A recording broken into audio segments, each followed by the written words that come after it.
آلہ و اصحابہ اجمعین برحمتک یا ارحم الراحمین۔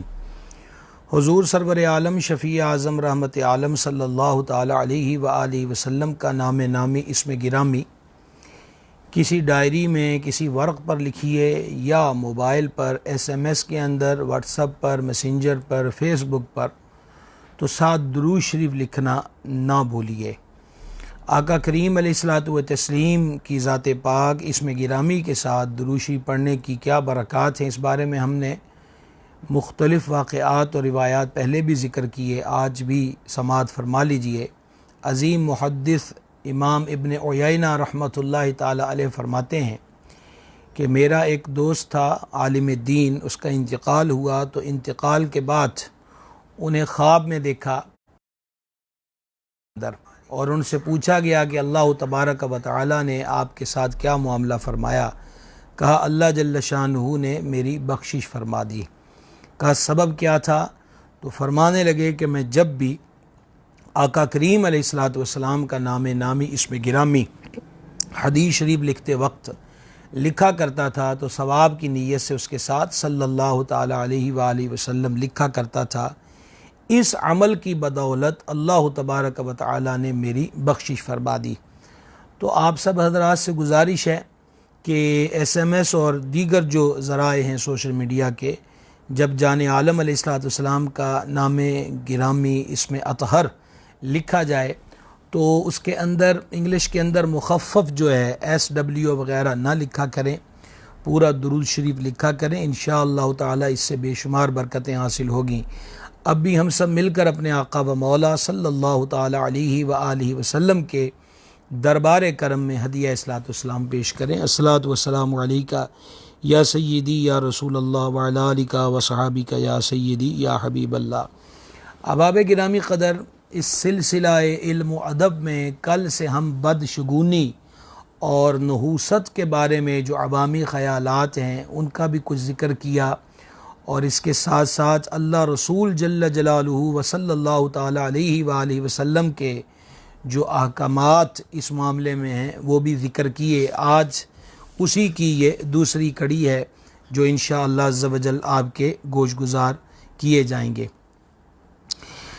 ہمارے ہاں جو تصورات ہیں بہت سے کل ذکر ہو گئے اور چند آج بھی ذکر کرتا ہوں کہ مہمان اگر گھر سے رخصت ہو تو وقت رخصت جھاڑو دینے کے عمل کو منحوس سمجھا جاتا ہے، یہ بھی درست بات نہیں ہے۔ اسی طریقہ کے ساتھ کسی جوتا اتارتے وقت اگر جوتے پر جوتا آئے تو اس سے بھی بعض لوگ بدشگونی لیتے ہیں کہ جوتے پر جوتا چڑھ گیا ہے تو پتہ نہیں اب کیا ہوگا، تو اس سے بھی بدشگونی لینا جائز نہیں ہے، اور نہ ہی اس سے کوئی کسی قسم کا نقصان یا پریشانی کا سامنا کرنا پڑتا ہے۔ کسی کا کٹا ہوا ناخن پاؤں کے نیچے آ جائے تو آپس میں دشمنی ہو جانے کی بدشگونی لیتے ہیں، یہ بھی تصور درست نہیں ہے۔ سیدھی آنکھ پھڑ کے تو یقین کر لیتے ہیں کہ کوئی مصیبت آئے گی۔ یاد رہے کہ آنکھ پھڑکنے سے، وہ سیدھی آنکھ پھڑ کے یا بائیں آنکھ پھڑ کے، اس سے کسی قسم کا ایسا خیال اور وہم نہیں پیدا کر لینا چاہیے کہ میری جی کل سے دائیں آنکھ پھڑک رہی ہے تو پتہ نہیں اب کو نقصان ہوگا یا یہ ہو جائے گا وہ ہو جائے گا، یہ بات بھی درست نہیں ہے۔ اسی طریقہ کے ساتھ بڑی عجیب بات ہے کہ بعض لوگ یہ کہتے ہوئے نظر آتے ہیں کہ اگر عید جمعہ کے دن ہو جائے تو وہ حکومت وقت پر بھاری ہوتی ہے، یہ بھی ایک بدشگونی کا ہی ایک حصہ ہے۔ تو دیکھیے جمعہ بذات خود عید ہے، اور پھر عید آ جائے، چاہے بقر عید آ جائے چاہے عید الفطر آ جائے تو یہ بذات خود عید ہے۔ عید والے دن الگ رحمتوں کا نزول ہے، جمعۃ المبارک کے فضائل اور اس میں اللہ تبارک و تعالیٰ کی جو عنایات ہیں یہ الگ ہیں۔ تو رحمت پر رحمت جمع ہوئی تو معاذ اللہ اس سے زحمت کا تصور لے لینا، یا حکومت پر یا کسی پر کہنا یا ملک کے لیے کہنا یہ بھاری ہوگا، تو یہ بھی ایک بدشگونی کی قسم ہے، یہ بھی درست بات نہیں ہے۔ بلی کے رونے کو، خصوصاً رات کے وقت اگر بلی روئے تو اسے بھی لوگ منحوس سمجھتے ہیں۔ عمومی طور پر دیکھنے میں یہ آتا ہے، اور میرا خیال ہے کہ ہمارے ناظرین میں سے اکثر یہ بات ان کے مشاہدے میں آئی ہوگی کہ بلیاں آپس کے اندر لڑتی ہوں ایک بلی کے تعقب کے اندر دوسری بلی یا بلہ کھڑا ہو تو وہ اس سے مسلسل وہ روتی رہتی ہے. اس کی آواز رونے کی بڑی عجیب سی ہوتی ہے, سننے میں بھلی معلوم نہیں ہوتی, لیکن بہرحال بلی رات کے وقت روئے یا دن کے وقت روئے, اس کے رونے کے اندر بھی کسی قسم کی کوئی نحوست نہیں ہوتی. اور مرغہ جو ہے وہ اگر دن کے وقت اذان دے دے, عمومی طور پہ مرغے جو ہیں وہ وقت سحر میں اذانیں دیا کرتے ہیں, تو حدیث شریف کے اندر مضمون ہے کہ مرغ جو بولتا ہے یہ فرشتوں کو دیکھ کر بولتا ہے. تو اگر دن کے وقت اذان دے دے تو لوگ اسے بھی منحوس سمجھتے ہیں, بلکہ بعض جگہ پر تو ایسے مرغ کو ذبح کر دیا جاتا ہے. اچھا, مرغ کو ذبح کر کے پکانا کھانا یہ تو جائز ہے, لیکن اس چیز کی پیروی کرنا کہ اس سے کوئی نقصان ہوگا یہ تصور جائز نہیں ہے. اسی طریقہ کے ساتھ بعض دکانداروں کی یہ سوچ ہوتی ہے کہ انہوں نے دکان کھولی اور پہلا گاہک آ گیا اور اس نے مال کا بھاؤ وغیرہ معلوم کیا یا اسے وہ چیز پسند نہ آئی اور چلا گیا, تو اب دکاندار حضرات جو ہیں وہ اس پریشانی میں مبتلا ہو جاتے ہیں کہ یہ اس سے بدشگونی لیتے ہیں کہ پہلا گاہک بغیر خریدے چلا جائے تو اب سارا دن ہی ایسا گزرے گا. دیکھیے جو رزق مقدر ہے وہ انشاءاللہ تعالی مل کر ہی رہے گا. گاہک کے آنے نہ آنے اور آ کر چلے جانے سے ان چیزوں کا کوئی تعلق نہیں ہوتا. اچھا, کوئی دلہن بیاہ کر گھر میں آئی اور آئی ہی ہے تو آج یا اس سے اگلے روز گھر کا کوئی فرد فوت ہو گیا. اب فرد فوت ہو گیا تو اب اس کو منحوس قرار دینا کہ بس اس کے تو گھر میں پیر پڑتے ہی ہمارے گھر سے جنازہ اٹھ گیا, اور یہ اسی کی وجہ سے ہوا ہے. دیکھیے موت کا وقت طے ہے اللہ تبارک و تعالیٰ کے دربار سے, دلہن اس تاریخ پر آتی یا نہ آتی, لیکن جس نے مرنا ہے اس نے مرنا ہی ہے. وہ موت کا وقت آگے اور پیچھے نہیں ہوتا. تو اس سے خام خواہ اس عورت پر, اس نئی دلہن پر نحوست کا لیبل لگا دینا یہ کوئی عقل مندی اور دنائی والی بات نہیں ہے, بڑی جاہلانہ بات ہے.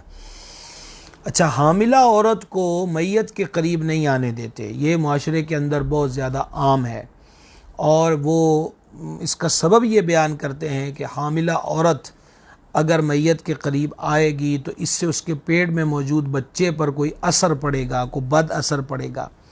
ایک تو انسان کو اسی سے اپنی حقیقت سمجھنی چاہیے کہ اس کا معیار کیا رہ جاتا ہے, کہ اب میت کے قریب اس کے مرنے کے بعد اگر امید والی عورت آ جائے تو اب کہہ رہے ہیں کہ اس کے اثرات بد پڑ جائیں گے اس کے پیٹ میں موجود بچے یا بچی پر, تو یہ بات بھی ہرگز درست نہیں ہے.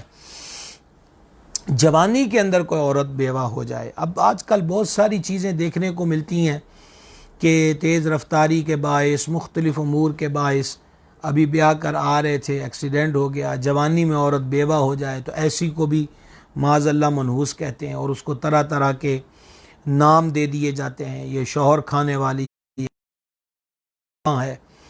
تو یہی بات پہلے بھی گزارش کر چکا کہ اس میں اس عورت کا کیا قصور ہے جس نے جب جہاں جیسے مرنا ہے یہ لکھا ہوا ہے اور اسی طرح ہی ہوگا, تو یہ تصور بھی درست نہیں ہے. ایک بات, قینچی پڑی ہوئی ہو, بچے اس کو چلا رہے ہوں, خالی کو مثلا کوئی چیز کاٹنی کرے ویسے اس کو قطر قطر کر رہے ہوں, تو اس کے بارے میں ہماری عوام کے اندر یہ بات مشہور ہے کہ خالی قینچی چلانے سے گھر میں لڑائی ہوتی ہے. تو خالی قینچی چلانے سے گھر میں کسی قسم کی کوئی لڑائی نہیں ہوتی. یہ بدشگونی لینا بھی اسی طریقے سے عبث اور بیکار ہے جس طرح باقی باتیں ذکر ہوئی ہیں. کسی کا کنگا استعمال کرنے سے دونوں میں جھگڑا ہوتا ہے, یہ بات بھی درست نہیں ہے. خالی برتنوں یا چمچ آپس میں ٹکرانے سے گھر میں لڑائی جھگڑا ہو جاتا ہے. خالی برتن آپس میں ٹکرا گئے, کسی کے اٹھانے سے رکھنے سے چمچ وغیرہ کھڑک گئے, تو اس سے یہ مراد لے لینا کہ گھر میں لڑائی جھگڑا ہوگا, یہ بھی بدشگونی لینا ہے, یہ بھی درست نہیں ہے. اچھا, بادل جب گرجتے ہیں, بجلی کڑکتی ہے, تو جو سب سے بڑا بچہ ہوتا ہے جس کو پلوٹھی کا کہتے ہیں, تو کہتے ہیں کہ اس کو نہ نکلنے دیا جائے. جب بادل گرجیں, بجلی کڑکے, تو پلوٹھی کا یعنی جو پہلا بچہ پیدا ہوا ہوتا ہے تو اس کو کہتے ہیں کہ گھر سے نہ نکلنے دیا جائے, کیونکہ پلوٹھی کا جو ہوتا ہے اس پر بجلی گرتی ہے. تو یہ بات نہیں ہے, یہ بدشگونی لینا بھی درست عمل نہیں ہے. اچھا, بچے کے دانت الٹے نکلیں تو کہتے ہیں کہ ننیال یعنی اس کے جو مامے وغیرہ ہیں، یہ بچے کے دانت الٹے نکلے ہیں تو یہ تو مامیاں دے پاری پہ گیا۔ تو دانت بس ایک قدرت کا کام ہے، سیدھے نکل آئے، ٹیڑھے ترشے خوبصورت جیسے بھی ہے۔ تو اب یہ ہے کہ اس کو یہ کہہ دینا کہ نانکوں پر اس سے کوئی بوجھ آئے گا، تو یہ بات بھی درست نہیں ہے۔ یہ بھی عوام میں مشہور ہے کہ دودھ پیتے بچے کے بالوں میں کنگھی کی جائے تو اس کے دانت ٹیڑھے نکلتے ہیں، یہ بھی درست نہیں۔ چھوٹا بچہ کسی کی ٹانگ کے نیچے سے گزر جائے تو کہتے ہیں کہ اس سے قد چھوٹا رہ جاتا ہے۔ عموماً بچوں کی عادت ہوتی ہے کہ وہ بڑوں کی ٹانگ کے بیچ سے گزرتے ہیں، جیسا کہ امامین کریمین سیدین سعدین سبتین نیرین قمرین منورین حسنین، نوجوانان جنت کے سردار رضی اللہ تعالیٰ عنہما اپنے نانا جان محبوب رحمان صلی اللہ تعالیٰ علیہ وآلہ وسلم کے قدمین شریفین کے بیچ سے گزرتے، اور کبھی یہ عمل حالت نماز میں بھی ہوتا تو آقا کریم علیہ الصلاۃ والتسلیم ان کے لیے قدمین شریفین کو کشادہ فرما دیتے تاکہ ان شہزادوں کے آنے جانے میں کوئی دقت نہ ہو۔ تو لہٰذا کسی بڑے آدمی کے ٹانگوں کے بیچ سے گزر جانے سے یہ بدشگونی لینا کہ اس سے بچے کا قد چھوٹا رہ جائے گا، یہ بات بھی درست نہیں ہے۔ اچھا، یوں کہتے ہیں کہ بچہ سویا ہوا ہے، مثلا جیسے آج کل گرمیوں کا موسم ہے، صحنوں میں چارپائیاں آ جاتی ہیں، پنکھے لگائے ہوتے ہیں، اب چارپائی ٹو چارپائی بندہ کراس کر رہا ہے، اس میں چھوٹا بچہ سویا ہوا، اس کو کوئی پھلانگ گیا، تو اب اس سے یہ تصور لے لیا جاتا ہے کہ اس سے بچہ چھوٹا رہے گا، یعنی اس کا قد چھوٹا رہے گا، یہ بات بھی درست نہیں ہے۔ یہ بھی کہا جاتا ہے کہ مغرب کی نماز کے وقت یا مغرب کی نماز کے بعد دروازے میں نہیں بیٹھنا چاہیے، کیونکہ اس سے بلائیں گزرتی ہیں۔ ہاں، غروب آفتاب کے وقت بلاؤں کے تبادلے کا ذکر تو روایات میں ملتا ہے، لیکن اب دروازے پر بیٹھنے کی ممانعت اس اعتبار سے کر دی جائے اور اس سے درست نہیں ہے۔ اچھا، زلزلے کے اندر یہ کہا جاتا ہے کہ زلزلے کے وقت کوئی بھاگا اور زمین پہ گر گیا تو وہ گونگا ہو جائے گا، ایسی بات بھی کوئی نہیں ہے۔ رات کو آئینہ دیکھنے کے بارے میں بھی عوام کے اندر مختلف وہم ہیں، مختلف باتیں ہیں۔ ان میں سے ایک یہ بھی ہے کہ اگر رات کو آئینہ، جس کو ہماری عام بولی میں شیشہ کہتے ہیں، کہ رات کو آئینہ دیکھا جائے تو چہرے پہ جھریاں پڑ جاتی ہیں، تو یہ بات بھی درست نہیں۔ آئینہ رات کو دیکھیے یا دن کو دیکھیے، وقت ضرورت دیکھیے، اس کی کوئی ممانعت نہیں ہے، بلکہ آئینہ دیکھتے وقت جو حدیث میں دعا ذکر ہوئی ہے، اللہم حسنت خلقی، جس کے اندر اللہ تبارک و تعالیٰ کی بارگاہ کے اندر دعا مانگی جاتی ہے، الہی جس طرح تو نے مجھے تخلیق میں خوبصورت بنایا ہے، میرے اخلاق بھی بہتر کر دے، تو یہ دعا مانگی جائے۔ اچھا، انگلیاں چٹکانا، یہ ہم نے جن چیزوں سے نماز ٹوٹ جاتی ہے، یہ ہماری ایک نشست تھی پوری، بلکہ یہ تقریباً 3 نشستیں اسی کے ساتھ مکروہات تحریمہ کا ذکر بھی ہوا تھا، وہاں یہ بیان کیا گیا تھا کہ نماز کی حالت میں انگلیاں نہیں چٹکائی جائیں گی۔ مسجد کے اندر مسجد کے ادب کے خلاف ہے کہ وہاں اس کی آواز پیدا ہو۔ اپنی انگلیوں کو راحت دینے کے لیے کوئی بندہ انگلیوں کو چٹکائے، میں کہتے پٹاخے نکالنا، تو یہ کوئی منحوس عمل نہیں ہوتا۔ اس کو بعض لوگ کہتے ہیں کہ یہ منحوس عمل ہے، تو انگلیوں کو چٹکانا کوئی منحوس عمل نہیں ہے۔ اور سورج گرہن کے وقت کی جو بات تھی وہ کل ہم نے ذکر کر دی کہ یہ جو بات ہے کہ چھری سے کوئی چیز نہ کاٹے حاملہ عورت، اور یہ اور وہ، بیٹھے نہ یا اٹھے نہ یا چلے نہ، ہر ایک نے اپنی اپنی بات بنائی ہوئی ہے۔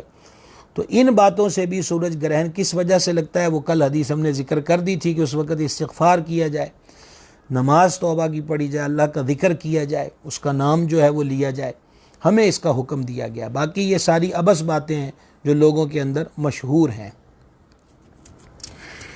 جو نومولود بچہ ہے، یعنی کہ ابھی پیدا ہوا ہے، تو اس کے بارے میں کہتے ہیں کہ نومولود کے کپڑے دھو کر نچوڑے نہیں جاتے کہ اس سے بچے کے جسم میں درد ہوگا، یعنی چھوٹے بچوں کا، دودھ پیتے بچوں کے کپڑے دھوئیں تو کہا اس کو نچوڑنا نہیں ہے، ویسے لٹکا دیا جائے، اس کو نچوڑیں گے تو بچے کے جسم میں درد ہوگا، ایسی بھی کوئی بات نہیں ہے، عوامی خیالات اور وہم ہیں۔ اچھا، رات کے وقت کے بارے میں جہاں آئینہ دیکھنے کی بات ہے وہاں یہ بات بھی عوام کے اندر مشہور ہے کہ رات کے وقت کنگھی چوٹی کرنا یا ناخن کاٹنا، کہتے ہیں یہ منحوس عمل ہے، رات کو ناخن کاٹے جائیں تو اس سے نحوست آتی ہے، یا رات کو کنگھی کی جائے تو اس سے نحوست آتی ہے، تو ایسی بات بھی کوئی نہیں۔ بالوں کی آرائش کے لیے، درستگی کے لیے جب بھی چاہیں کنگھا کریں، بلکہ بالوں کو مردوں نے جو سنت کے مطابق رکھیں ان کو زلفیں سنوار کر ہی رکھنا چاہیے، تو لہٰذا رات کو کریں یا دن کو کریں، ناخن دن کو کاٹیں یا رات کو کاٹیں، تو اس عمل سے کسی قسم کی کوئی نحوست نہیں آتی۔ اچھا، یہ بھی پرانی بات چلی آتی ہے، اس وقت کے اندر ہم دیکھتے تھے کہ بجلی اگر چلی جاتی تھی گرمیوں کے اندر تو لالٹنیں جلائی جاتی تھیں، تو مغرب کے وقت، مغرب کے بعد کے فوری وقت کے اندر کہا جاتا تھا کہ اجالا کر دیا جائے، بلائیں گزرتی ہوئیں جس گھر میں اندھیرا دیکھیں گی وہاں پڑاؤ کر لیں گی، تو ایسی بات بھی کوئی نہیں ہے۔ ویسے مناسب روشنی کا انتظام ہر گھر کی ضرورت ہوتی ہے، تو اپنی ضرورت کے مطابق روشنی کا اہتمام کیا جائے، اور اس سلسلے کے اندر یہ بھی ضرور ذہن کے اندر فضول لائٹنگ نہیں ہونی چاہیے کہ کسی بھی اپنے مال کو فضول اڑانا، اس بات کی اجازت نہیں ہے۔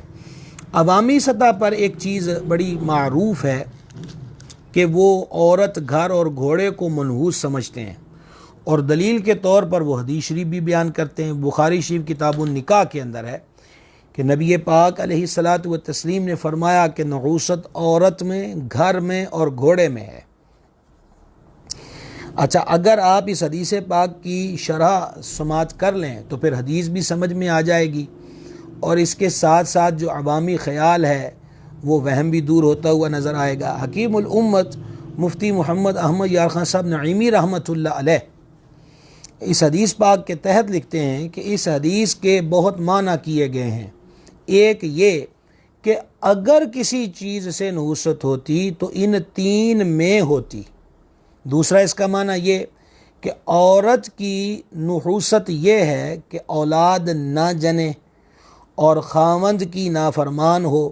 مکان کی نحوست یہ ہے کہ تنگ ہو، وہاں اذان کی آواز نہ آئے، یا اس کے آزو بازو میں بسنے والے لوگ جو پڑوسی ہیں وہ ٹھیک نہ ہوں۔ گھوڑے کی نحوست یہ ہے کہ مالک کو سوار ہونے نہ دے، سرکش ہو۔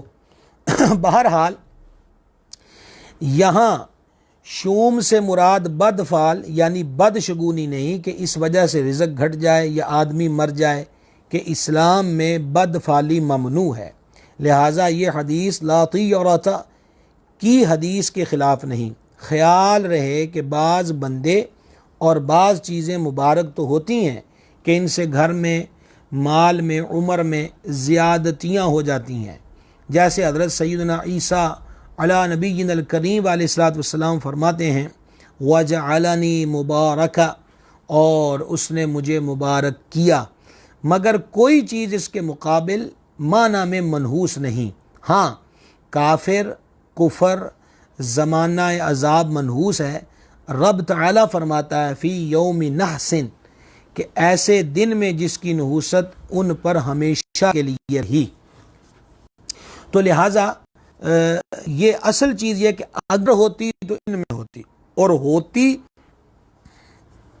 تو یہی صورت ہے کہ بیوی نافرمان ہو، سواری سرکش ہو، اور مکان تنگ ہو، یا اس ساکنین کے بیچ میں اتفاق و اتحاد نہ ہو، یا اس کے پڑوس میں بسنے والے لوگ جو ہیں وہ ٹھیک نہ ہوں، با اخلاق نہ ہوں، وغیرہ وغیرہ وغیرہ۔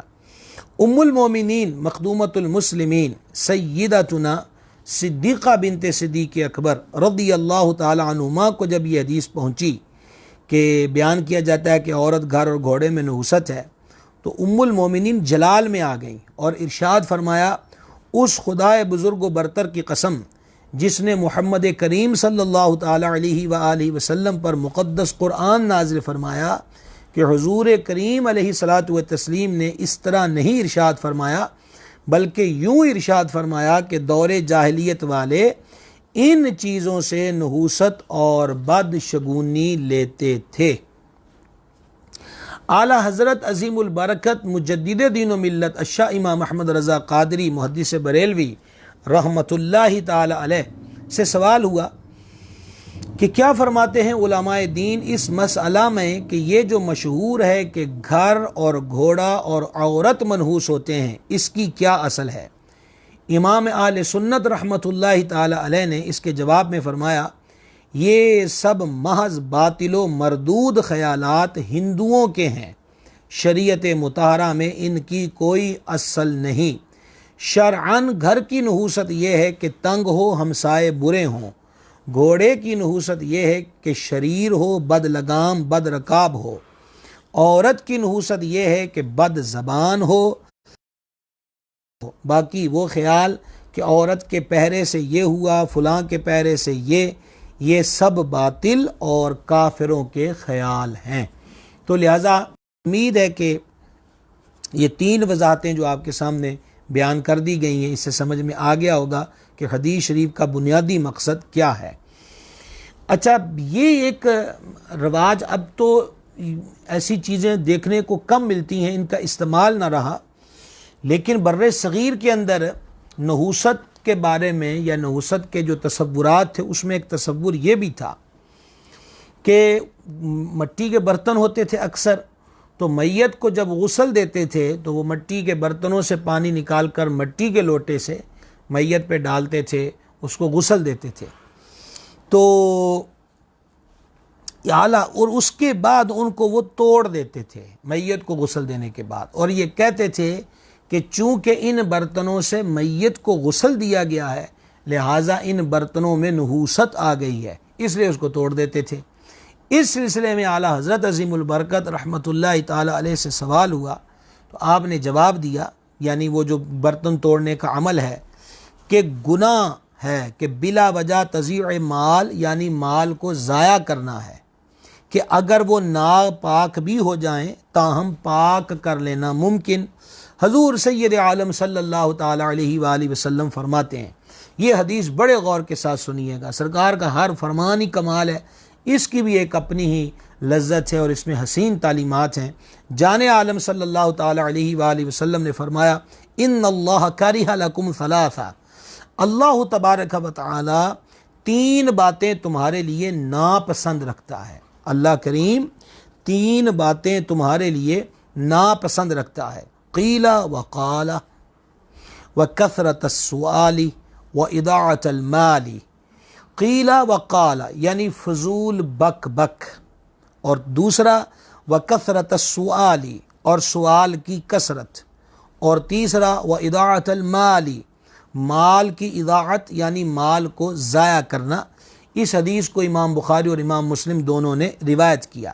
یہ حدیث نقل کر کے امام فرماتے ہیں، اور اگر یہ خیال کیا جائے کہ ان سے مردے کو نہلایا ہے تو ان یعنی برتنوں میں نحوست آ گئی، تو یہ خیال اوہام کفار ہند یعنی ہند کے غیر مسلموں کے وہموں سے بہت ملتا ہے۔ ایک اور چیز کہ گھر سے کسی کام کے لیے نکلے، وہ کام پورا نہ ہوا، کاروبار ہے، کوئی بھی معاملات ہیں، انٹرویو کے لیے گیا، نوکری پانے کے لیے گیا، ویزے کے حصول کے لیے گیا، کسی تعلیمی ادارے میں داخلے کے لیے گیا، شادی بیاہ کے معاملات کے لیے کوئی گیا، وہ کام نہ ہو سکا، تو آگے سے یہ جواب دیتے ہیں کہ پتہ نہیں آج صبح سویرے کس منحوس کی شکل دیکھی تھی کہ آج ہمارا یہ کام توڑ نہیں چڑھا۔ یعنی بلا وجہ اس قسم کا خیال رکھنا، اور پھر وہ جو منحوس ہے اس پر منحوسی کا جو لیبل لگانا ہے، اس کا تعین جو ہے وہ گھر سے باہر نکلنے کے بعد شروع ہوگا کہ آج جب میں اتنے بجے اپنے گھر سے باہر نکلا تھا تو میری ملاقات کس سے ہوئی تھی، بعض جنا وہ منحوس قرار پا گیا۔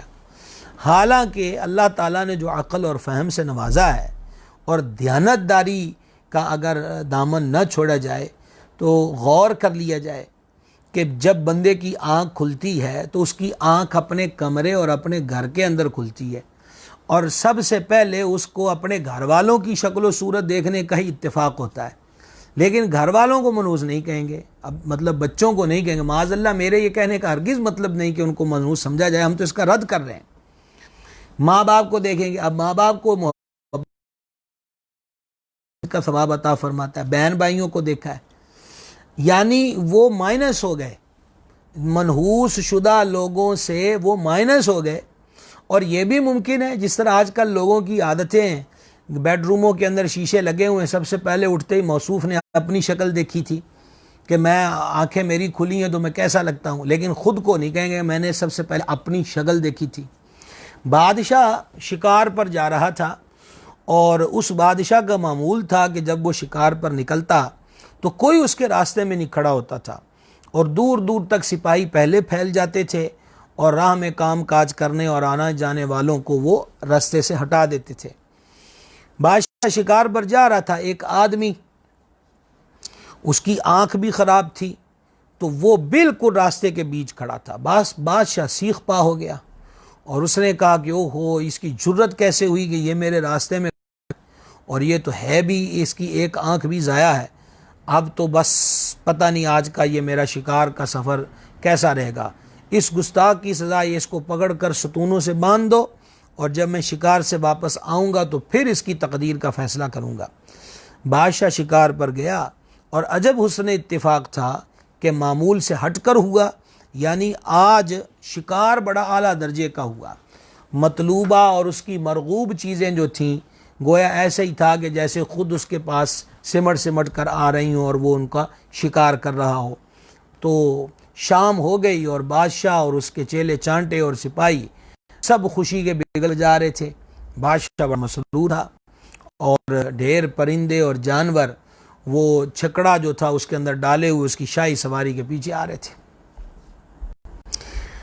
اب جب اس ایریے پر بادشاہ پہنچا کہ جہاں ستون کے ساتھ اس بندے کو باندھا گیا تھا، تو بادشاہ نے اس کی طرف دیکھا، اس کو تھوڑا اندر سے احساس تو ہوا کہ میں تو سمجھا تھا کہ میرا سفر ٹھیک نہیں ہوگا۔ بہرحال قصہ مختصر، بادشاہ سے اس بدے ہوئے بندے نے کہا، بادشاہ یہ بتاؤ کہ اب منحوس تم ہو کہ میں ہوں؟ سپاہیوں نے یہ بات سنی تو حق کے خدمت بجا لاتے ہوئے تلواریں سونت لی اس پر کہ تیری جرت کے بادشاہ سلامت کے آگے یوں بولا ہے۔ اس نے سب کو رکنے کا اشارہ کر دیا۔ اس نے بارے دیگر پوچھا، بتاؤ منحوس میں ہوں کہ تم ہو؟ کہا تم کہنا کیا چاہتے ہو؟ کہا میں جب تمہارے راستے میں آیا تھا تو تم نے کہا کہ میں نے تمہیں دیکھ لیا ہے تو اب میرا سفر جو ہے وہ ٹھیک نہیں ہوگا، تو بس تو منحوس شکل میں نے تیری دیکھ لی۔ اس نے کہا تم نے مجھے دیکھا، تیرا سفر شکار کا بہترین رہا، اور میں نے تمہیں دیکھا تو صبح سے ستون کے ساتھ باندھا گیا ہوں اور سخت گرمی اور دھوپ کا مقابلہ کیا، نہ کچھ کھانے کو دیا گیا نہ کچھ پینے کو دیا گیا۔ تو بادشاہ یہ حقیقی بات سن کر شرمندہ ہوا اور اس آدمی کو آزاد کرنے کا اعلان کر دیا۔ لہٰذا یہ بات، یہ سوچ، یہ زاویہ نگاہ ہمیں بدلنا چاہیے کہ بلا وجہ دوسروں کو منحوس شکل کا کہہ دینا، منحوس کہہ دینا، اس کی شکل دیکھی تھی تو یوں ہو گیا اور وہ ہو گیا، یہ بات درست نہیں ہے۔ آئیے آگے بڑھتے ہیں ایک قدم، اور آج کے اسی سلسلے کے ایک اور اہم ٹاپک پر انشاءاللہ ہم گفتگو کرتے ہیں۔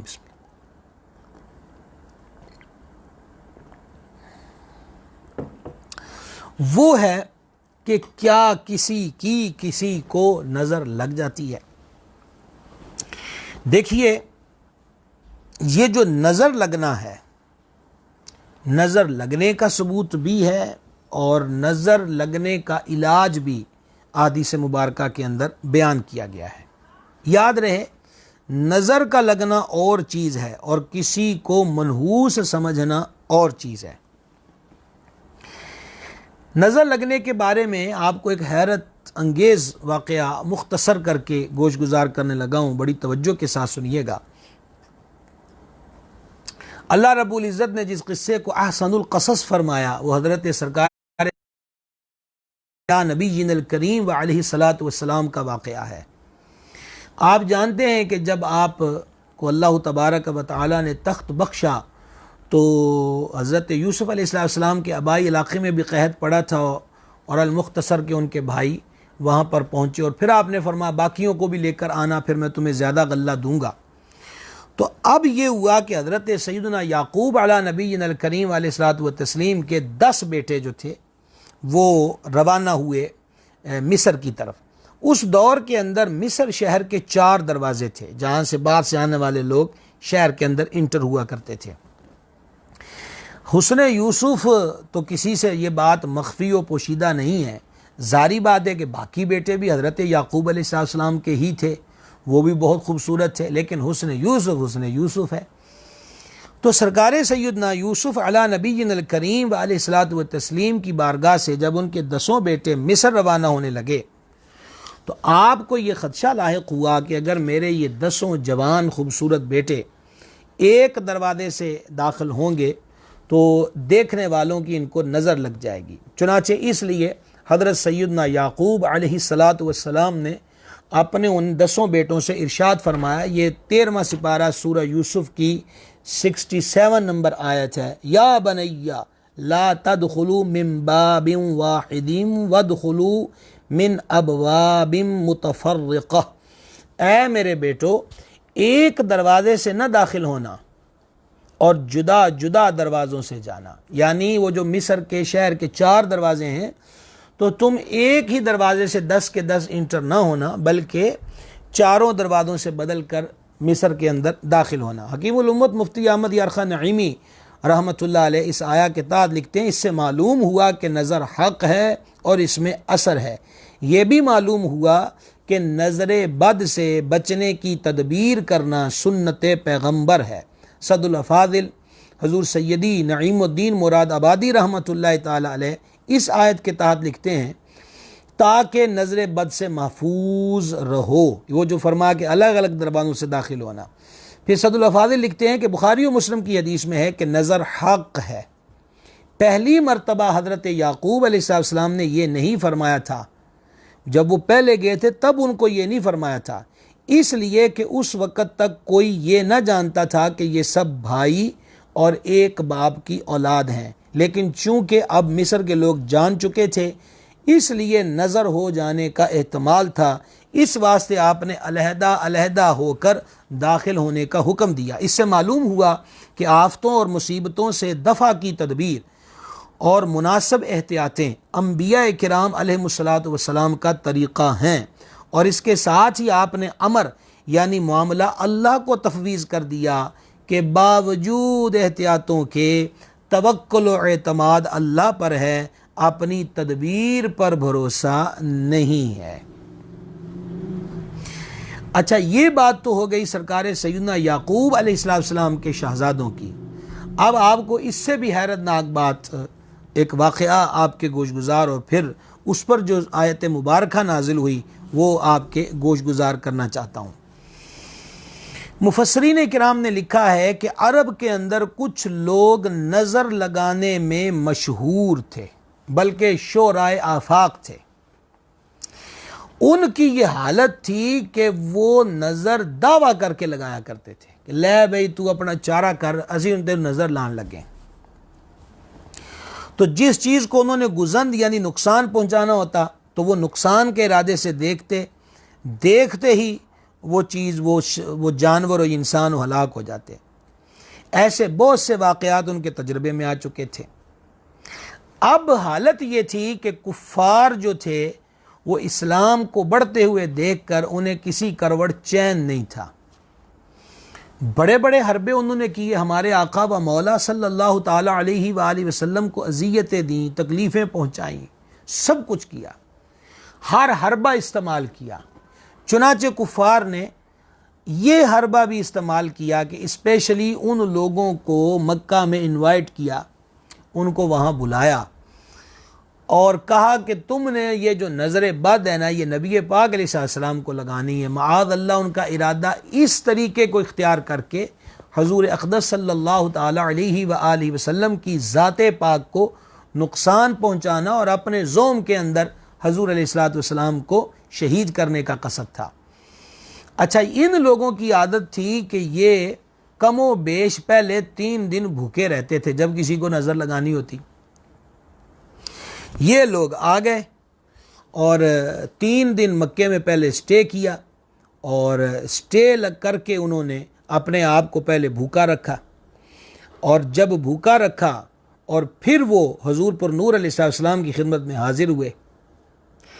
یہ اس وقت حضور علیہ السلام کے قریب آئے کہ سید العالمین صلی اللہ تعالی علیہ وسلم تلاوت قرآن فرما رہے تھے۔ انہوں نے بار بار یہی کہا کہ مگر اللہ تبارک و تعالی نے حضور پر نور صلی اللہ تعالی علیہ وآلہ وسلم کو ان کی نظر بد سے محفوظ رکھا۔ وہ نظر بد لگانے سے پہلے کیا لفظ استعمال کرتے تھے؟ وہ کہتے تھے ایسا ہم نے آج تک نہ دیکھا، کیا ہی اچھا ہے، بس یوں وہ کہتے تھے اور آدمی کو نظر لگ جاتی تھی۔ تو وہ اپنی پوری نظریں زہر آلودہ جان عالم علیہ السلام کی طرف ٹکائے رہے اور بار بار یہ لفظ کہتے رہے کہ ہم نے آج تک ایسا نہیں دیکھا، کیا ہی اچھا ہے، کیا ہی اچھا ہے۔ اس بات کو مالک الملک جل شانہ نے 29واں سپارہ سورہ قلم کی آیت نمبر 51 میں فرمایا وَإِن يَكَادُ الَّذِينَ كَفَرُوا لَيُزْلِقُونَكَ بِأَبْصَارِهِمْ لما سمعوا الذکر ویقولون انہ لمجنون۔ ترجمہ کنز الایمان ہے، اور ضرور کافر تو ایسے معلوم ہوتے ہیں کہ گویا اپنی بد نظر لگا کر تمہیں گرا دیں گے، جبکہ قرآن سنتے ہیں اور کہتے ہیں یہ ضرور عقل سے دور ہے۔ احباب گرامی قدر، اس میں اللہ تبارک و تعالی نے اپنے محبوب علیہ السلام کو نظر لگانے والوں کا ذکر کیا۔ یہ ایک دفعہ دوبارہ نوٹ کر لیجئے، نظر بد اتارنے کے لیے مفسرین نے، علماء نے، بزرگوں نے فرمایا ہے کہ یہ کمال درجے کی آیت مبارکہ ہے کہ کسی کو نظر لگی ہو تو یہ پڑھ کر 3 مرتبہ پڑھ کر یا 5 مرتبہ یا 7 مرتبہ پڑھ کے پھونک مار دیں، اول آخر دوسری ضرور پڑھ لیں، انشاءاللہ عز و جل نظر بد دور ہو جائے گی۔ یہ 29واں سپارہ ہے، سورہ قلم ہے، اور سورہ قلم کی آیت نمبر 51 ہے۔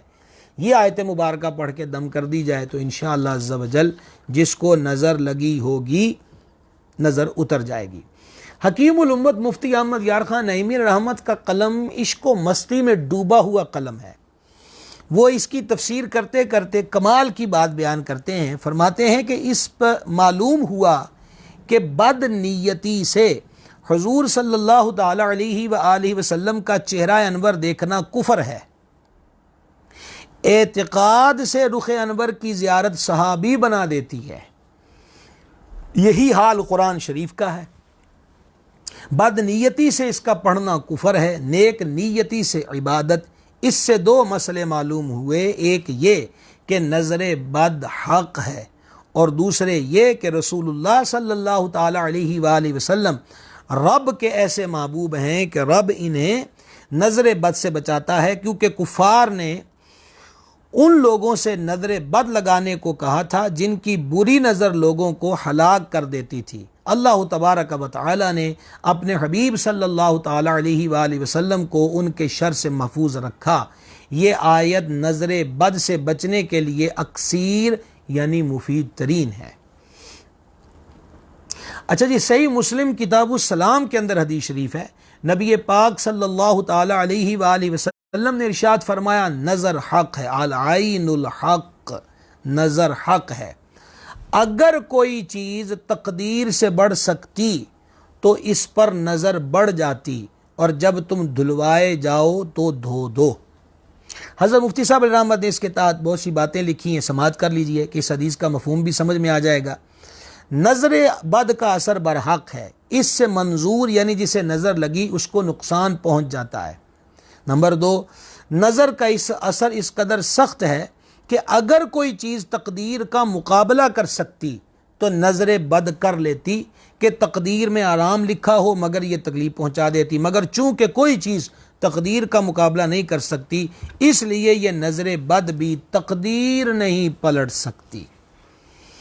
اگر کسی نظرے ہوئے یعنی جس بندے کو نظر لگی ہو اس کو تم پر شبہ ہو، یہ جو حدیث میں فرمایا نا جب تم دھلوائے جاؤ تو دھو دو، اب اس کا مفہوم سمجھیے کہ جس کو نظر لگی ہو اس کو تم پر شبہ ہو کہ تمہاری نظر اسے لگی، اور وہ دفع نظر یعنی نظر اتارنے کے لیے تمہارے ہاتھ پاؤں دھلوا کر اپنے پر چھینٹا مارنا چاہے تو تم برا نہ مانو، بلکہ فوراً اپنے یہ آزاد ہو کر اسے دے دو۔ نظر لگ جانا عیب نہیں، نظر تو ماں کی بھی لگ جاتی ہے۔ اس حدیث سے معلوم ہوا کہ عوام میں مشہور ٹوٹکے اگر خلاف شرع نہ ہو تو ان کا بند کرنا ضروری نہیں۔ دیکھو، نظر والے کے ہاتھ پاؤں دھو کر جس کو نظر لگی ہو اس کو چھینٹے مارنا عرب میں مروج تھا۔ حضور علیہ الصلوۃ والسلام نے اس کو باقی رکھا۔ ہمارے ہاں اب نظر اتارنے کا ایک اور طریقہ، ہمارے ہاں تھوڑی سی آٹے کی بھوسی، 3 سرخ مرچیں، جس کو نظر لگی ہو اس پر 7 بار گھما کر سر سے پاؤں تک پھر آگ میں ڈال دیتے ہیں۔ اگر نظر ہوتی ہے تو بھس نہیں اٹھتی اور رب تعالیٰ شفا دے دیتا ہے۔ تو یہ 3 سرخ مرچیں، بعض جگہوں پر 7 مرچیں بھی لیتے ہیں اور کہتے ہیں کہ ڈنڈی والی ہوں۔ ڈنڈی والے کی قید ہمارے پڑھنے میں نہیں آئی، تو البتہ آٹے کی بھوسی جو ہوتی ہے، بورا جس کو ہم کہہ دیتے ہیں، وہ اور 3 سرخ مرچیں لے کر وہ جس کو نظر لگی ہوئی ہے، یہ ایک ٹوٹکا ہے، اور چونکہ یہ خلاف شرع نہیں ہے اس لیے اس کی اجازت ہے۔ حضرت مفتی صاحب رحمۃ اللہ نے اس کو نقل کیا۔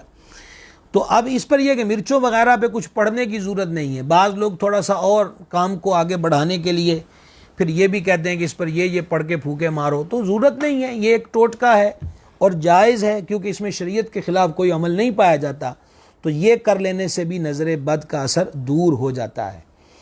حضرت حکیم الامت رحمت مزید لکھتے ہیں، جیسے دواؤں میں نقل کی ضرورت نہیں، تجربہ کافی ہے، ایسے ہی دعاؤں اور ایسے ٹوٹکوں میں نقل ضروری نہیں بلکہ خلاف شرع نہ ہو، یہ موٹا اصول ہے۔ تو درست ہیں، اگرچہ معصور دعائیں افضل ہیں، وہ دعائیں جو حدیث شریف میں قرآن میں ذکر ہوں ان کو دعائیں معصورہ کہتے ہیں۔ حضرت امیر المومنین سرکار سیدنا عثمان غنی رضی اللہ تعالی عنہ نے ایک خوبصورت تندرست بچہ دیکھا تو فرمایا اس کی ٹھوڑی میں سیاہی لگا دو تاکہ نظر نہ لگے۔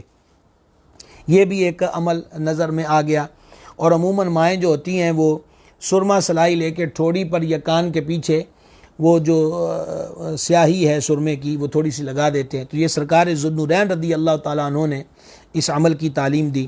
حضرت ہشام ابن عروہ جب کوئی پسندیدہ چیز دیکھتے، اب یہ جن کی نظر لگ جاتی ہے ان کے لیے عمل ہے کہ جب یہ کسی کی پسندیدہ چیز دیکھتے تو فرماتے ما شاء اللہ لا قوت الا باللہ، ما شاء اللہ لا قوت الا باللہ، ما شاء اللہ لا قوت الا باللہ۔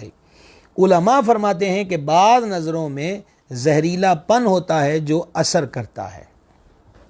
احباب گرامی قدر، علامہ ابن عابدین شامی رحمۃ اللہ علیہ لکھتے ہیں، اب جن حضرات کے کھیت کھلیانوں کو نظر لگ جاتی ہے وہ متوجہ ہوں۔ حضرت علامہ ابن عابدین شامی رحمۃ اللہ تعالی علیہ لکھتے ہیں، اس بات میں کوئی حرج نہیں کہ کھیتی یا خربوز اور تربوز کے کھیت میں نظر بد سے بچاؤ کے لیے ہڈیاں لٹکائی جائیں، کیونکہ نظر بد مال، آدمی اور جانور سب کو لگ جاتی ہے اور اس کا اثر علامات سے ظاہر ہو جاتا ہے۔ تو دیکھنے والا جب کھیتی کی جانب دیکھے گا تو اس کی نگاہ پہلے ہڈیوں پر پڑے گی، کیونکہ وہ کھیت سے بلند ہوتی ہیں، اس کے بعد کھیتی پہ پڑے گی، تو یوں اس کی نظر کا زہر وہیں ضائع ہو جائے گا اور کھیت کو نقصان نہیں پہنچے گا۔ امام ابن عابدین شامی احناف کے بہت معتبر امام ہوئے، اور آئمہ فقہ جو ہوتے ہیں وہ جب کوئی بات بیان کرتے ہیں تو ان کے سامنے حدیث اور روایت اکثر ضرور ہوتی ہے۔ اب سنیے انہوں نے آگے کیا لکھا، فرماتے ہیں حدیث پاک میں ہے کہ ایک صحابیہ رضی اللہ تعالی عنہا نبی کریم صلی اللہ تعالی علیہ وآلہ وسلم کی بارگاہ میں حاضر ہو کے عرض گزار ہوئیں کہ ہم کسان لوگ ہیں اور ہمیں اپنے کھیتوں پر نظر بد کا اندیشہ رہتا ہے۔ تو حضور علیہ الصلوۃ والسلام نے کھیتی میں ہڈیاں رکھنے کا حکم ارشاد فرمایا، جانور کی ہڈیاں، تو وہ جیسے بانس ہو، لکڑی ہو، کوئی لمبی ہو، اس پر اس کو لٹکا دیا جائے، تو اس سے دیکھنے والے کی پہلی نظر، یہ ایک تجسس ہوتا ہے، ایک چیز ہوتی ہے کہ، اور بلکہ یہ فطرت میں بھی اکثر ہوتا ہے کہ پہلی نظر اسی پر جائے گی۔ تو یعنی امام ابن عابدین شامی رحمۃ اللہ علیہ، اور یہ جو حدیث ہے انہوں نے نقل کی ہے، اس حدیث کو امام بحقی رحمہ اللہ نے سنن کبریٰ کے اندر نقل فرمایا ہے۔ آئیے اب ایک اور حدیث شریف سماعت کیجیے۔ حضرت سیدنا جابر رضی اللہ تعالیٰ سے روایت ہے کہ حضور اکرم الاولین والآخرین صلی اللہ تعالی علیہ وآلہ وسلم نے ارشاد فرمایا، العین تدخل الرجل راجل القبر وتدخل الجمل القدر، بے شک نظر مرد کو قبر میں اور اونٹ کو دیگ میں داخل کر دیتی ہے۔ نظر مرد کو قبر میں اور اونٹ کو دیگ میں داخل کر دیتی ہے۔ یہاں لفظ جمل القدر ذکر ہوا۔ قدر دیگ اور ہانڈی کو کہتے ہیں۔ فقہ کے بہت بڑے مشہور امام ہوئے ہیں جن کی کتاب بھی قدوری شریف کہلاتی ہے، تو وہ ہانڈیاں اور بیچنے اور بعضوں نے کا بنانے کا عمل کرتے تھے، اس لیے ان کو قدوری کہا جاتا ہے۔ تو قدر جو ہے یہ فرمایا کہ اونٹ کو دیگ میں اور بندے کو قبر میں ڈال دیتی ہے۔ اب یہ مطلب وہ ذبح ہو گیا، اچھا بھلا تھا، نظر بد لگی، بیچارہ گر گیا، تو اب کیا کریں گے؟ بولے ذبح کر کے اس کو پکائیں اور کھائیں۔ یہ نظر کا اثر ہوتا ہے۔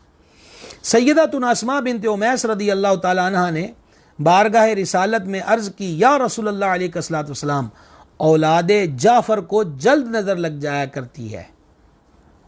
خوبصورت ہے، بنو ہاشم کے شہزادے ہیں سارے، اولاد جعفر کو جلد نظر لگ جایا کرتی ہے، کیا میں نے جھاڑ پھونک کراؤں؟ فرمایا ہاں، کیونکہ اگر کوئی چیز تقدیر سے سبقت لے جانے والی ہوتی تو نظر بد سبقت لے جاتی۔ حضرت مفتی احمد یاں خان صاحب نعیمی رحمت نے یہ جو جھاڑ پھونک والی بات اس کے ضمن میں لکھا کہ غالباً انہوں نے حضور علیہ الصلوۃ والسلام سے ہی نظر کا دم سیکھا ہوگا، اس کی اجازت چاہ رہی ہیں جو عطا ہو گئی۔ نظر بد بڑی مؤثر ہوتی ہے، اگر کسی چیز سے تقدیر پلٹ جاتی تو نظر سے پلٹ جاتی۔ خیال رہے کہ غصے کی نظر منظور میں ڈر پیدا کر دیتی ہے، محبت اسی طرح تعجب کی نظر بیماری پیدا کر سکتی ہے۔ رب تعالی جس تاثیر خاص پیدا فرما دے وہ قادر مطلق ہے۔ پھر جیسے بری نظر برا اثر پیدا کرتی ہے، یوں ہی صالحین مقبولین کی رحمت کی نظر منظور یعنی جس پہ نظر ہوتی ہے میں انقلاب یعنی تبدیلی پیدا کر دیتی ہے۔ میرے مرشد کریم حضور سیدی و سندی عقائب ملجائی کنزی و زخری پیر محمد عبدالرشید قادری رضوی رحمۃ اللہ علیہ، حضور سیدی و سندی محدث اعظم پاکستان نور اللہ مرقدہ کا قول سنایا کرتے تھے کہ حضرت محدث اعظم فرمایا کرتے تھے، اچھے بندے کی نظر یعنی اللہ والے کی نظر بیڑا پار کر دیتی ہے اور برے بندے کی نظر بیڑا غرق کر دیتی ہے۔ حضرت مفتی صاحب رحمۃ اللہ علیہ نے بڑی کمال کی بات لکھی ہے، غور کے ساتھ سنیے گا، مزہ آ گیا ان کی یہ بات پڑھ کے جب میں نے اس کو پہلی بار پڑھا تھا۔ حکیم الامت رحمۃ اللہ علیہ فرماتے ہیں کہ نظر بد بیماریاں پیدا کرتی ہے تو نظر خوب بیماریاں دور کرتی ہے۔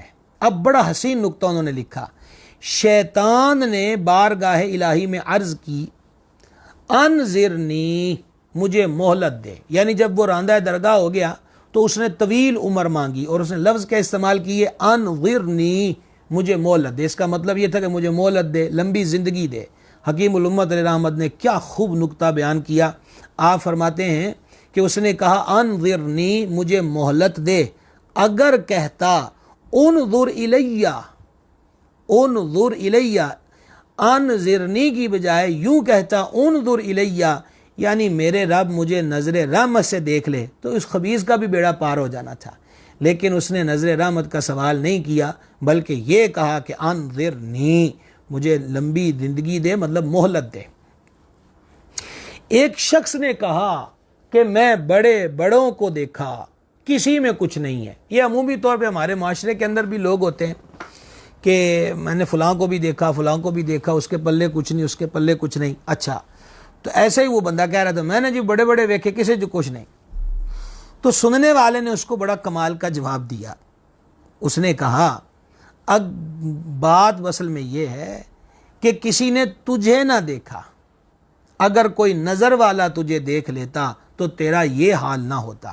الغرض نظر بڑی چیز ہے، کوئی نظر خانہ خراب کر دیتی ہے اور کوئی نظر خراب کو آباد کر دیتی ہے۔ اور مفتی صاحب رحمت نے یہاں شعر لکھا ہے، نظر کی جولانیاں نہ پوچھ، نظر حقیقت میں وہ نظر ہے، اٹھے تو بجلی پناہ مانگے، گرے تو خانہ خراب کر دے۔ احباب گرامی قدر، وقت مختصر بچا ہے اور آج ہی اس مضمون کو ہم نے مطلب مکمل کرنا ہے۔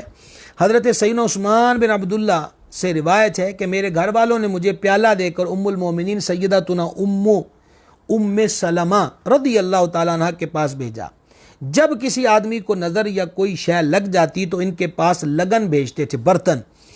حضرت سیدتنا ام سلمہ رضی اللہ تعالی عنہ نے حضور اکرم علیہ السلام کا منہ مبارک بال شریف چاندی کی ڈبی میں رکھا ہوا تھا۔ میں نے اس چاندی کی ڈبی میں جھانکا تو چند سرخ بال دیکھے، وہ سرکار علیہ السلام کے منہ شریف تھے۔ حکیم الامت رحمت نے لکھا ہے کہ حضور علیہ السلام نے سرخ خضاب نہ فرمایا، اصل میں صحابہ کرام کا حسن عقیدت تھا کہ سرکار کے تبرکات شریفہ کو، منہ اقدس کو، ایک تو انہوں نے اسپیشلی چاندی کی ڈبی میں رکھا اور پھر انہوں نے اس کے اندر خوشبو ڈالی، اور خوشبو کا اثر یہ ہوتا ہے کہ عموماً بالوں کو سرخ کر دیتی ہے، تو اس لیے وہ منہ شریف پر جو انہیں سرخی نظر آئی وہ اس عطر کے سبب نظر آئی جو اس چاندی کی ڈبی میں تھا۔ اور دوسرا یہ معلوم ہوا کہ صحابہ کرام علیہ مردوان میں یہ معمول تھا، ایک ہی نہیں، یہ مدینہ شریف اکثر لوگ کرتے تھے کہ وہ سیدتنا ام سلمہ کے گھر لگن میں پانی ڈال کر بھیج دیتے تھے، تو وہ اس ڈبی کو اس میں بھگو دیتی جس ڈبی میں میرے کریم علیہ السلام کے منہ شریف تھے، اور پھر اس مریض کو پلا دیتے، اس پہ پانی چھڑکا دیتے، وہ نظر لگی ہوتی تو دور ہو جاتی، بیمار ہوتا تو شفا پا جاتا۔ سرکار علیہ السلام کے تبرکات شریفہ، حضور علیہ السلام کے وجود انور سے جدا ہونے والے ناخن مبارک ہوں یا منہ شریف ہوں، بعد از وصال بھی ان کا یہ فیض ہے، تو حضور کی ذات پاک کا عالم کیا ہوگا۔ اب ایک اور اہم بات، دودھ کو بھی نظر لگتی ہے، اس پر ایک بات سماعت فرما لیجئے۔ حضرت سیدنا ابو حمید رضی اللہ تعالی عنہ وہ کہتے ہیں کہ نقیع، یہ ایک مقام کا نام ہے، سے دودھ بھرا برتن سرکار دو عالم شفیع اعظم علیہ السلام کی خدمت میں لائے۔ حضور علیہ السلام نے فرمایا، تم نے اسے ڈھک کر کیوں نہیں لیا؟ تم نے اسے ڈھک کیوں نہیں لیا؟ اگرچہ اس پہ لکڑی کھڑی کر دیتے۔ وہ کھلے برتن میں دودھ لائے بغیر ڈھکے ہوئے سرکار کی خدمت میں، تو حضور نے فرمایا ڈھکا کیوں نہیں؟ حضرت مفتی صاحب علیہ رحمت لکھتے ہیں کہ وہ حضرت کھلے برتن میں دودھ لائے تھے، اس پر حضور انور علیہ السلام نے یہ فرمایا، یعنی دودھ ڈھک کر لانا چاہیے تھا، اگر ڈھکنا نہ تھا تو اس کے اوپر لکڑی ہی کھڑی کر لیتے۔ ہمارے ہاں عوام میں مشہور ہے کہ دودھ اور دہی کو نظر بہت جلد لگتی ہے، اس پہ لکڑی کھڑی کر لینی چاہیے۔ اس کی اصل یہ حدیث ہو سکتی ہے، خیال رہے دکانوں پر دودھ دہی کھلا رکھا رہتا ہے، وہ اس حکم میں داخل نہیں، خریدار جب لے کر جائے تو اس کو چاہیے کہ وہ اس کو ڈھک لے۔ احباب گرامی قدر، نظر بد ہی سے متعلقہ یہ بہت ساری چیزیں ابھی آپ کے گوش گزار کر دی گئی۔ مزید کچھ علاج جو ہیں نظر بد سے بچنے کے، وہ آپ کی خدمت میں پیش کرنا چاہتا ہوں، جس کو اعلیٰ حضرت عظیم البرکت مجدد دین و ملت رحمۃ اللہ تعالی علیہ نے بیان فرمایا ہے۔ لیکن اس سے پہلے گفتگو کا خلاصہ آپ کی خدمت میں پیش کرنا چاہتا ہوں کہ یہ جو 2 دن کی مطلب کہ گفتگو ہے، اس کا رزلٹ یہ ہے کہ اچھا شگن لینا چاہیے، لیکن بد فعلیاں، بد شگونیاں، ان سے ہمیں اپنے آپ کو بچانا چاہیے۔ اللہ تبارک و تعالیٰ کی ذات پہ بھروسہ کرنا چاہیے۔ کسی بندے کی وجہ سے مصیبت بندے پہ نہیں آیا کرتی۔ اللہ تعالیٰ 25واں سپارہ سورہ شورى کی آیت نمبر 30 میں فرما وما اصابکم من مصیبت فبما کسبت ایدیکم ویعفو عن کثیر، اور تمہیں جو مصیبت پہنچی وہ اس کے سبب سے ہے جو تمہارے ہاتھوں نے کمایا، اور بہت کچھ تو وہ معاف فرما دیتا ہے۔ لہٰذا یہ بھی ہوتا ہے کہ جو مصیبتیں آتی ہیں وہ گناہوں کی سزا ہوتی ہیں۔ نبی پاک علیہ السلام نے ارشاد فرمایا، اس حدیث کو امام احمد بن حنبل نے مسند شریف میں نقل کیا، کریم فرماتے اذا اراد اللہ عز وجل بعبد خیرا عجل له عقوبۃ ذنبہ، یعنی جب اللہ تبارک و تعالیٰ کسی بندے سے بھلائی کا ارادہ کرتا ہے تو اس کے گناہ کی سزا فوری طور پر اسے دنیا ہی میں دے دیتا ہے۔ اعلیٰ حضرت رحمۃ اللہ تعالیٰ علیہ نے ایک صاحب کو، جن کو ایسے وہموں کا سلسلہ ہو گیا تھا، ان کو اعلیٰ حضرت نے ایک جواب لکھا اور اس میں آپ نے کچھ دعائیں تلقین کی، آپ بھی سن لیجئے۔ فرمایا اس قسم یعنی بد شگونی وغیرہ کے خطرے وسوسے جب کبھی پیدا ہوں، ان کے واسطے قرآن کریم و حدیث شریف سے چند مختصر و بے شمار نافع یعنی فائدہ دینے والی دعائیں لکھتا ہوں، انہیں ایک ایک بار خواہ زائد یعنی ایک سے زیادہ مرتبہ آپ اور آپ کے گھر میں پڑھ لیں۔ اگر دل پختہ ہو جائے اور وہم جاتا رہے بہتر، ورنہ جب وہ وسوسہ پیدا ہو ایک دفعہ پڑھ لیجئے اور یقین کیجئے کہ اللہ رسول عز و جل و صلی اللہ تعالی علیہ وآلہ وسلم کے وعدے سچے ہیں اور شیطان ملعون کا ڈرانا جھوٹا۔ چند بار میں بعونہ تعالی وہ وہم بالکل زائل ہو جائے گا اور اصلاً کبھی کسی طرح اس سے کوئی نقصان نہیں پہنچے گا۔ وہ دعائیں یہ ہیں، ایک تو اس میں سیدی اعلیٰ حضرت رحمۃ اللہ نے جو دعا لکھی ہے یہ 10واں سپارہ آیت نمبر 51 ہے، سورہ توبہ کی آیت نمبر 51، 10واں سپارہ سورۃ التوبہ کی آیت نمبر 51۔ لن یصیبنا الا ما كتب اللہ لنا هو مولانا وعلی اللہ فلیتوکل المؤمنون۔ ترجمہ، ہمیں نہ پہنچے گی مگر جو ہمارے لیے اللہ نے لکھ دی، وہ ہمارا مولا اور اللہ ہی پہ بھروسہ کرنا لازم۔ دوسری جو آیت مبارکہ ہے وسوسوں کو دور کرنے کے لیے، حاجات کو پورا ہونے کے لیے وغیرہ وغیرہ، وہ ہے بلکہ یہ چوتھا سپارہ آل عمران، سورہ آل عمران کی آیت نمبر 173 ہے، حسبنا اللہ و نعم الوکیل۔ امام اہل سنت علیہ رحمت نے جمیع اہل سنت کے لیے صبح و شام پڑھنے والی قرآن حدیث میں وارد دعاؤں کو ایک جگہ جمع کیا جس کا نام الوظیفۃ الکریمہ ہے۔ ہر صحیح العقیدہ سنی مسلمان کو اعلیٰ حضرت نے اس کی اجازت دی ہوئی ہے، تو اس کے اندر بھی یہ وظیفہ ہے حسبنا اللہ و نعم الوکیل۔ کوئی حاجت، کوئی ضرورت ہو، 450 مرتبہ حاجت پوری ہونے تک روزانہ اس کو پڑھا جائے، انشاءاللہ عز و جل وہ جائز کام ہو جائے گا، یہ پڑھا جائے۔ اور پھر اس کے بعد دعا، یہ 2 وظیفے تھے تو قرآن پاک سے، اور اب جو 2 دعائیں ہیں وہ حدیث شریف سے ہیں۔ اللہم لا یأتی بالحسنات الا انت ولا یذهب بالسیئات الا انت ولا حول ولا قوة الا بک۔ ترجمہ، الہی اچھی باتیں کوئی نہیں لاتا تیرے سوا، اور بری باتیں کوئی دور نہیں کرتا مگر تیرے سوا، اور کوئی زور و طاقت نہیں مگر تیری طرف سے۔ اور دوسری دعا یہ بھی مصنف ابن شیبہ میں ہے، اللہم لا طیر الا طیرک ولا خیر الا خیرک ولا الہ غیرک۔ ترجمہ سن لیجئے، الہی تیری فال فال ہے اور تیری ہی خیر خیر، اور تیرے سوا کوئی معبود نہیں ہے۔ پہلی گزارش، کسی کا مکان دیکھیں، دکان دیکھیں، کاروبار دیکھیں، کھیت کھلیان دیکھیں، باغات کو دیکھیں، کسی کی آل اولاد کو دیکھیں تو ما شاء اللہ کہنا معمول بنا لیں۔ ما شاء اللہ لا حول ولا قوة الا باللہ۔ انشاءاللہ عز و جل اس سے بھی اگر کسی کی نظر لگ جاتی ہے تو پڑھنے والا یہ پڑھے گا تو انشاءاللہ اس کی نظر نہیں لگے گی۔ دوسری بات، صبح و شام 3 مرتبہ آیت الکرسی، 3 مرتبہ سورہ فلق، 3 مرتبہ سورہ والناس۔ آیت الکرسی، فلق والناس صبح شام 3 بار، اول آخر درود شریف کم از کم 3 بار پڑھ کے ہاتھوں پر پھونک مار کے سر کے بالوں سے پورے ظاہر وجود پہ پھیر لیجئے۔ انشاءاللہ صبح پڑھیں گے شام تک، شام کو پڑھیں گے تو صبح تک بہت ساری بلاؤں، وباؤں، آفتوں، نظر بد اور ضرر سے انشاءاللہ محفوظ رہیں گے۔ یہ بہت ہی، خصوصاً جن کو جادو جنات کے معاملات رہتے ہیں وہ بھی اس عمل کو اختیار کریں، انشاءاللہ عز و جل اس کی بہت زیادہ برکت ہوگی اور انشاءاللہ الرحمن حفاظت ہوگی۔ یاد رکھیں، یقین اپنا پیدا کریں، قرآن پاک سے بڑھ کر کوئی چیز نہیں ہو سکتی۔ آیت الکرسی، فلق والناس، اس سے بڑھ کر کائنات میں جنات اور جادو اور اس قسم کی چیزوں کا توڑ کسی کے منتر جنتر میں نہیں ہے۔ اللہ رب العزت کا فرمان حق اور سچ ہے، اسی کے کلمات کے اندر ساری برکات ہیں۔ اللہ یہ برکات ہمیں عطا فرمائے۔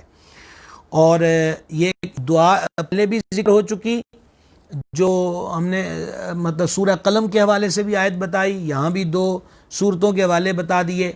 اور دوسرا یہ ہے کہ لاہور شریف کو پڑھا جائے، کم از کم 21 مرتبہ لاہور شریف پڑھ لی جائے جس کو نظر کا اندیشہ ہو۔ بچوں کو نظر لگی ہے، آپ کو محسوس ہو رہا ہے، ایک تو یہ کہ ان کے دونوں کانوں میں اذان پڑھ دیں، اور دوسرا یہ کہ فلق اور والناس اور آیت الکرسی ایک بار، اور بہتر ہے کہ 3 بار پڑھ کے بچوں پہ دم کر دیں۔ انشاءاللہ عز و جل اس سے بھی بچہ ہو یا بڑا نظر بد کا اثر دور ہو جائے گا۔ یہ پڑھ کے جانور کو نظر لگی ہو تو اس پہ بھی دم کر دیں، انشاءاللہ الرحمن نظر بد کے اثرات دور ہو جائیں گے۔ اللہ تعالیٰ ہم پہ نگاہ رحمت کرے اور وہ رحمت کی نگاہ کا فیض ہمیں عطا کرے جس کے لیے امام نے کہا تھا جس طرف اٹھ گئی دم میں دم آ گیا، اس نگاہ عنایت پہ لاکھوں سلام۔ کل ہمارا موضوع کیا ہوگا؟ بہت دنوں سے مختلف موضوعات پر یہی باتیں چلتی رہیں اور ہونی بھی چاہیے۔ نیکی کیجئے، نیکی کیجئے، یہاں پر نیکی کیجئے، یہ بھی نیکی ہے، یہ بھی نیکی ہے، جیسے امام شریف کے بارے میں ذکر ہوا وغیرہ وغیرہ۔ کل کا موضوع بہت مختلف ہوگا اور بہت ضروری بھی ہے، اور کل کا موضوع ہے کہ نیکیاں برباد نہ کیجئے۔ یعنی کل ہم انشاءاللہ احادیث کی روشنی میں بتائیں گے کہ جن اعمال سے کی کرائی نیکیوں پہ پانی پھر جاتا ہے، تو نیکیاں برباد ہونے سے بچائیں، نیکیاں برباد ہونے سے بچائیں۔ کل ہمارا موضوع انشاءاللہ عز و جل یہ ہوگا۔ 9:45 بجے پھر آپ سے ملاقات ہوگی۔ اللہ تعالیٰ آپ سب کو سلامت رکھے، خیر و برکت دے۔ آج کے سلسلے کو بھی زیادہ سے زیادہ عام کریں تاکہ یہ ضروری باتیں ہیں، جتنے وہم تھے، جتنے ہمارے علم میں ہیں وہ ذکر کر دیے، اس سے ہٹ کرو تو انہی پر قیاس کرتے جائیے۔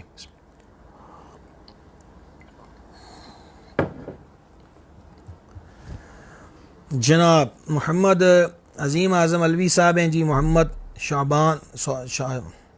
شعبان قادری صاحب ہیں جناب نور آصف صاحب ہیں، سیفی ساؤنڈ والے ہمارے بھائی ہیں، ڈاکٹر عبد الکریم صاحب ہیں، اسلام لکھا ہے، وعلیکم السلام ورحمۃ اللہ وبرکاتہ۔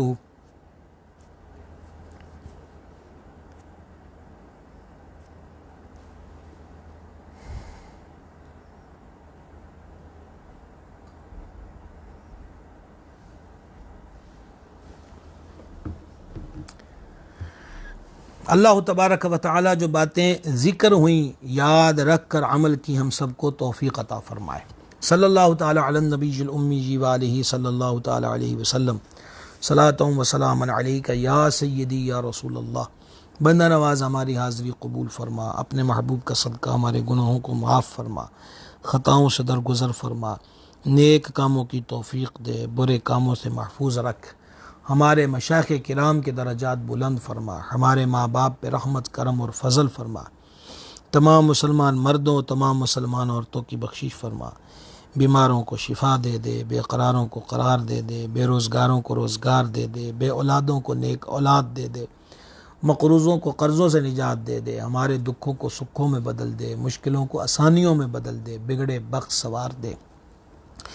کرونا وائرس اور جیسے دیگر ہر قسم کی آفات و بلیات سے ہم تیرے حضور عافیت کے سوالی ہیں، عافیت عطا فرما۔ جو اس مرض میں مبتلا ہیں، ہسپتالوں میں، گھروں میں ہیں، مولا اپنے حبیب کا صدقہ سب کو شفا دے دے، سب کو شفا عطا فرما۔ الہی خیر کے طلبگار ہیں، عطا فرما۔ رحمت کی بھیک مانگتے ہیں، محبوب کے صدقے میں ہمارے حالوں پہ رحمت فرما۔ اللہم انا نسألک العفو والعافیہ فی الدین والدنیا والآخرہ۔ الہی خیر گردانی بحق شاہ جیلانی، وصلی اللہ تعالی علی حبیب سیدنا مولانا محمد وعلی آلہ وصحبہ۔